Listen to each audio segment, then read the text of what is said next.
Welcome to day 2 of Let's Play Tex Murphy Under a Killing Moon. I'm joined again by Short Piece of String. Hello. And I'm also joined by Zaros, whose surname I can't pronounce. It's unpronounceable, so don't worry. Okay. Oh wow, it was a shit introduction, wasn't it? It'll do. Now, Zaros, you weren't in the first part, but I think you're up to speed on where we're up to. Yeah, I've watched through the entire thing. Not through willing choice, but more through droning boredom. Fair enough. So, there. Right, so this is where we were last time. It's the end of day 1. There's Rusty flailing away on the hook. And I think we've got everything. Now, I have forgotten to do one thing, which is to post the credit card application. But that's alright, we can do that on day 2. So if I exit, it will end the day. Oh, I'm so telling just you, sleep in the street. it's impossible. Yeah. It can't be done. I've tried everything. The prophecy is very clear. We can't go on until this step is completed. Surely your unique skills give you opportunity? My ability has gotten us nowhere. Capricorn got there before me. They're always one step ahead of me. It's like they can read my mind. We can't let them stop us. Maybe we can use your skills on someone else. I've made inquiries, and if he hasn't gotten himself killed, maybe he's just what we need. Murphy. Tex Murphy. Very expressive right hand there.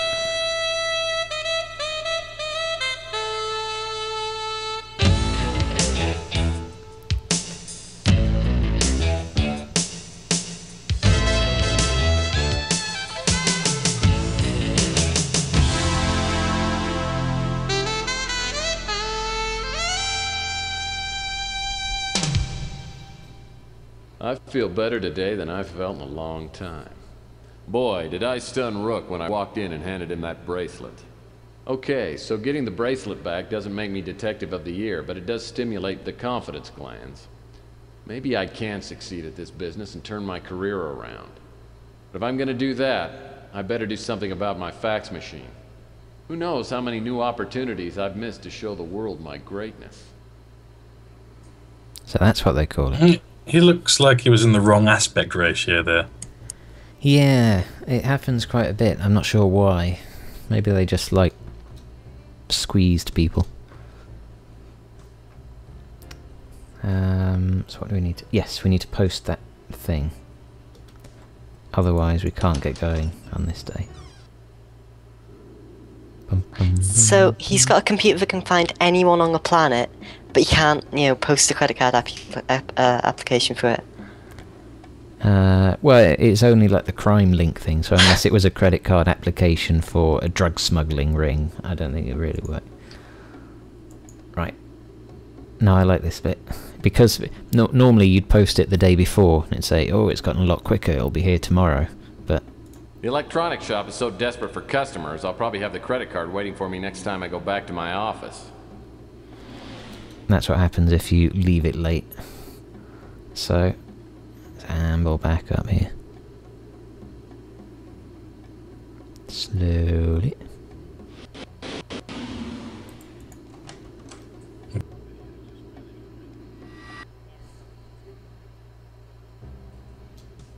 Right. So, if we turn around... Oh look! We barely had time to walk back to the office, and we already have the credit My own card. personal credit card. I'll need this to get into the electronics shop next door. Mm-hmm. Right. Let's go back out again.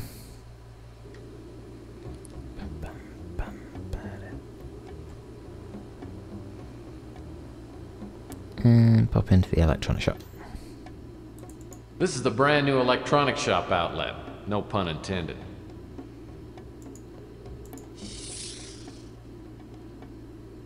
This electronics shop outlet has just moved into the neighborhood. I've heard that the manager's name is Ham Underwood. Everyone knows they sell overpriced junk, but it is conveniently located. I thought he was going to say ham underwear for some reason. Ham underwear. That would be slightly unsanitary, I think. And there's Ham Underwood in all his 2D glory. That pudgy computer dweeb really has a battered head. It's the same actor who was doing another role in this, isn't it? Is it? That's the guy who ran through the wall, isn't it? It's just changed his outfit. He also Yeah, it appears could to be be. pregnant. He doesn't seem very fat, he just seems to be pregnant. It could Wonderful. be the same one. I'm not sure. I Hi think it is. there, how can I help you? How can you tell? Oh, you can't see that? I don't know. Let's go for neighbourly introduction. I just came by to welcome you to the neighborhood. My name's Tex. Pleased to meet you. My name's Underwood. So, what can I do for you? Yeah, let's get Do you down have to fax business. machines? Sure do. In fact, there's one older model in the blue light special box. I tried not to stare, but it threw me off when I saw how cross-eyed Ham Underwood is. I'll have to keep in mind that anything he says is on the left is probably on the right. Oh, look, the blue light special box.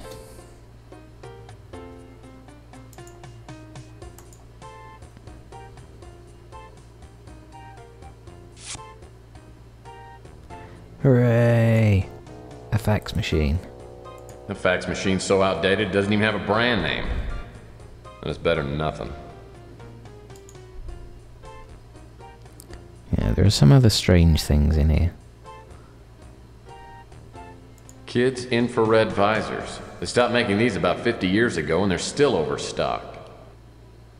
Yum, an imitation chocolate keyboard. The perfect Valentine gift for that special computer nerd. I can never decide whether it's imitation chocolate or an imitation keyboard. Well, it's unlikely a chocolate keyboard would be functional, so I guess it's an imitation keyboard. Well, no, but it could be imitation. It might be just a brown keyboard. That looks like chocolate, but actually isn't, and actually works. Two polar opposites. What have we got here?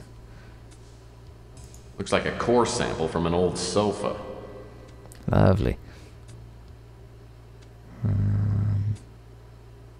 And to think you had to have a membership to get into this shop.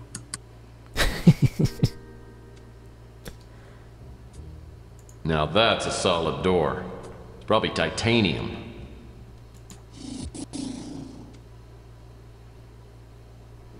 So, now I think we go back and plug in the fax machine. I don't think you even have to plug it in. I think it's as soon as you open the door and go in. You have a fax.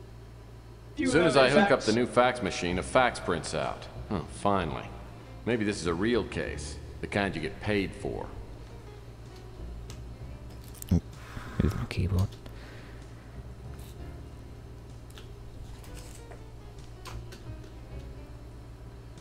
A fax addressed to Tex Murphy from the Countess Rainier?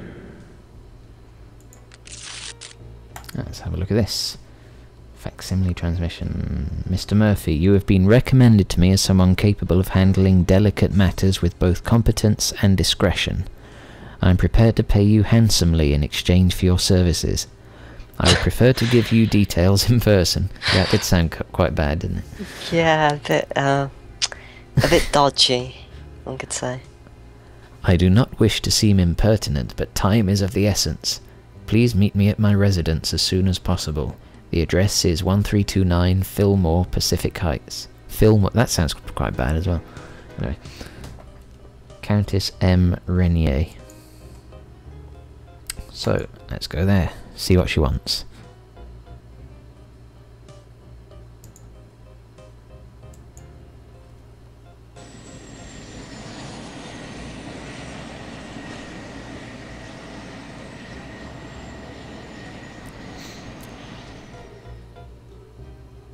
Countess Rainier.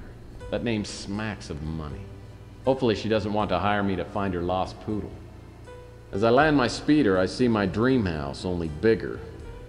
The butler is a tall, thin man, about 70. He tells me the Countess is expecting me and shows me into a large, lavishly furnished drawing room. I'm the Countess Renier. Please, have a seat. Thank you. You know, I pictured you being, well, older and heavier. Ah, ever No the one charmer. is born old, Mr. Murphy. Now, shall we discuss our business while we're still young? Oh, by all means. Pardon my interruption. Your services have been recommended to me by a trusted friend. Yeah. Prefers to remain anonymous. Suffice it to say that your unique abilities are what I need right now. Which of my unique abilities are you referring to? I'm sure you have many unique abilities. The one I would hire you for is your talent of locating people and things. I've been told this talent has made you some friends and many enemies. Well, correct me if I'm wrong, Countess, but wasn't it Roy Rogers who once said, "You can't please all the people all the time"? Save your homespun humor for a more gullible woman. What I'm asking you to do may make you very unpopular with some people. Exactly how unpopular are we talking here? Let me give you some background information, then you can decide for yourself. Some time ago, a family heirloom was stolen from this bungalow. I do keep most of my valuables on my estate in Europe, but on this visit, I brought the piece to show a friend. Within hours of my arrival, I found it stolen, and I have made extensive inquiries trying to retrieve it, but I found out nothing. Well, I'm sure you have more resources, talking about cash, than I do. You should be able to buy all the information you need. What makes you think that I can help you? Oh, I don't. I remembered what my friend had told me about you after I had exhausted every other option.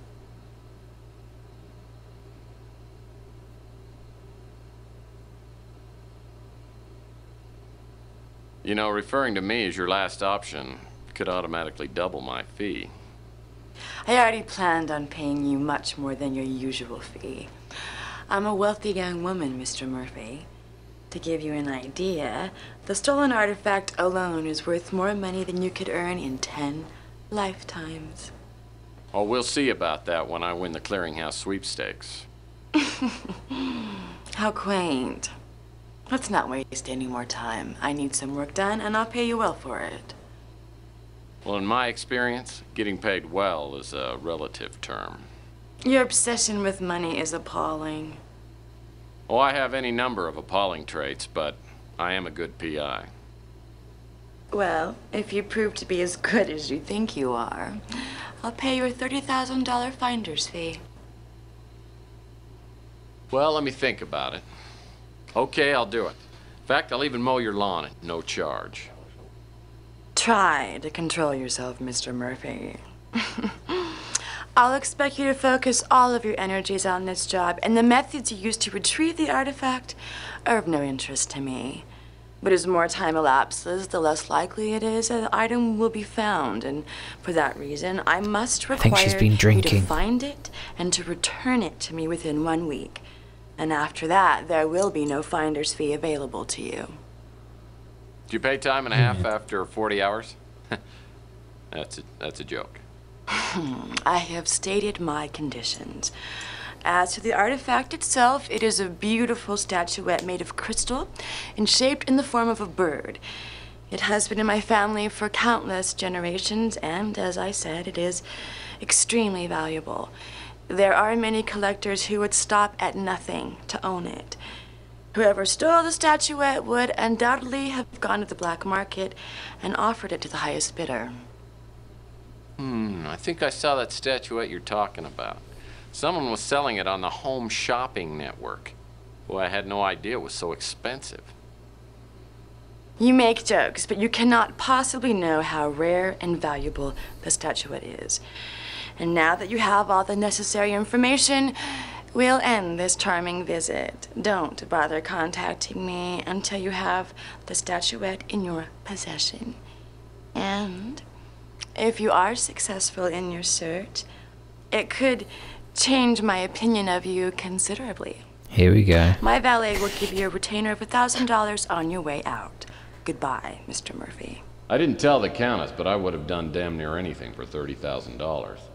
Now I've got to find a link to the black market. How hard can it be?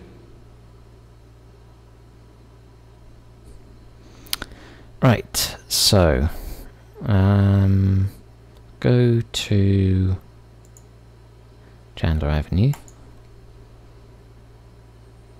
I'll just skip that. So we need a link to the black market. Surely the wiser thing to do would be if he finds said statuette, he just keeps it and sells it. Because if it's worth more than he can earn in 10 lifetimes, then surely he'd not give it back. I mean, yeah, he's a hero, but he doesn't seem like the type of guy who'd give it back. See, I've read there's a novel that came out sort of based around this game. I think that might have explained it, but I can't remember what the explanation was, so that was pretty useless actually. Let's speak to Chelsea, seeing as she may know the word on the street. Chelsea's a hot little number. Hey, I heard you took care of Rook. Pretty impressive. Ew. Let's try wink wink nudge nudge. Let me show you my investigative abilities. Then you'll be really impressed. Oh, I'm sure I would. But I just don't date my customers, especially ones with no money. Okay, Zaros, you choose the next one. Indignant, reeking of confidence, or going for the hard sell? Let's reek of confidence. I have talents that money can't buy, and some that I'd charge for. Oh, how intriguing. Well, that went well. So, is there something you came to ask me about? Right, let's ask about... They should release an aftershave called Confidence. Reeks of confidence. Oh dear. Apparently, it's a real hot item. The top commodities dealer in the city is named Franco Franco. He probably either has the statuette or knows who has it. Let's ask about him. I don't know how you're gonna find him, but if you do, be careful. Like, I know. Because you've told me, and I'll be careful.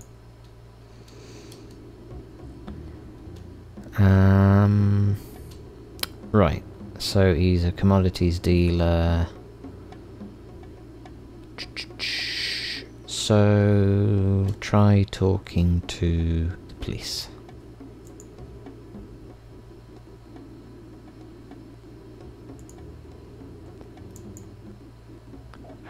Maybe we can find out what he deals in.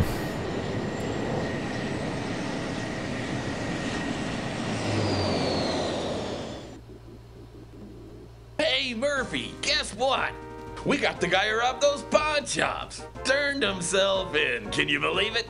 Kept babbling some about a clown coming back from the dead to haunt him.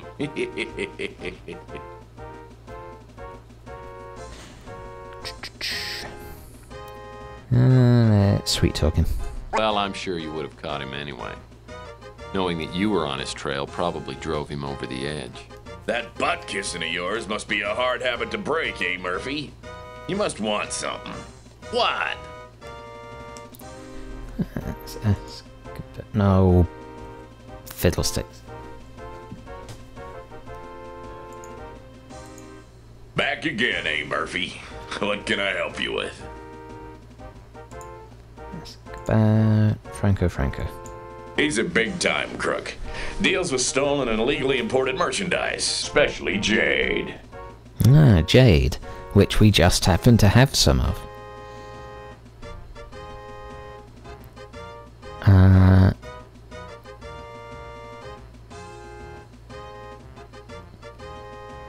Now, for some reason... Oh, I didn't want the office, never mind. Yes, for some reason I think we have to go to Rook and ask him about jade.